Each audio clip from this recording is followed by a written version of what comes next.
says, I've been to a congregation where everything was to be viewed through love, judgment, decisions, etc. Should everything be perceived through this lens, or is the love aspect hyper-conceptualized? Okay, I'm going to say yes and no. Okay? Yes to all of it, but no, not the way they normally teach it. Okay? If you don't understand that Elohim is love, Torah is his expression of that love to us, then it's all yes. Okay? If you understand that. If you don't understand that, then it's no. Because then we're using the fleshly below version of understanding of love. If you have the above or the heavenly understanding of love, the answer is yes. Everything is filtered through love. That's why this teaching is called love and its relationship to Torah. Okay? Because if you know what love's got to do with it, all right, then it is all through love. We exist because of love. It was his desire to create us to love and receive his love and to love him back. That is why he created the universe, so that we would have a place to exist, that we can grow and become not only individually those that would love him, but that we can then change into those that would be like him and appreciate that whole deal there. Okay, so we exist because of love. But not love as the world understands love, because love is to them an emotion, a feeling.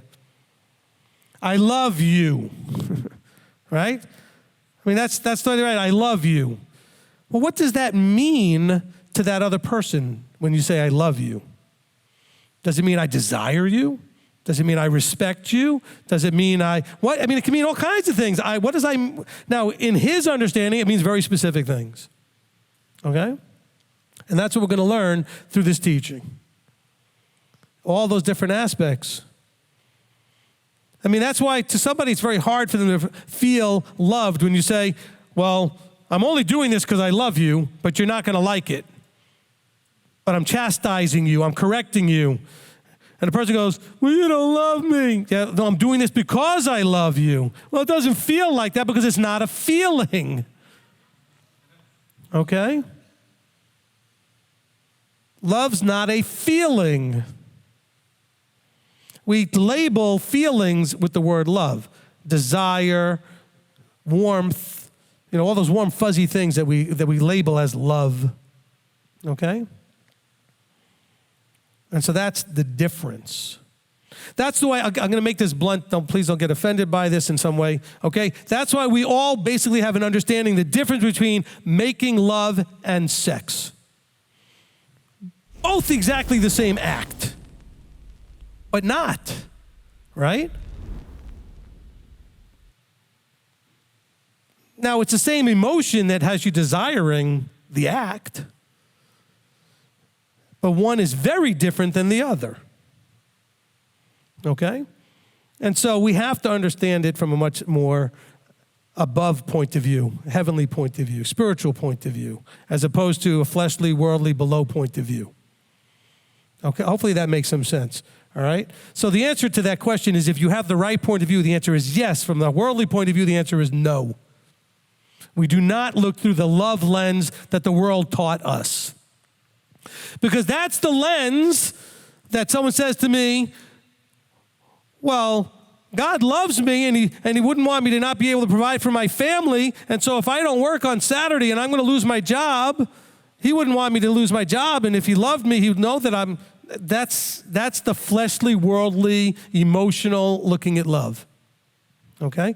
And it all comes out of what? Not trusting. If you trusted him, you wouldn't worry about losing your job. He'd give you a better one. Or at least another one, leading eventually maybe to a better one. But yet, I mean, if he loved them, why didn't he just leave them, right to the land, wipe out everybody, and just place them right in the land? If that was what love looks like. He could have just taken them straight to the land, wiped out everything, like he wiped out Sodom and Gomorrah, whatever. He could have just wiped it all out and placed them right in the land. Why didn't he do that? Because that's not love. Okay, but we'd like that. Spoiling somebody, giving them everything they want. You say, well, I give it to them because I love them. No, you're spoiling them. You're not showing love. You're hurting them. Okay?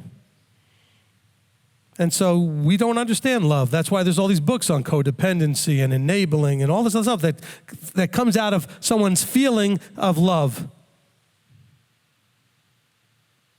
And we have it all messed up. So that was a good question because it led into all of that. Because we are to filter things absolutely through love if you do it this way, understanding this definition.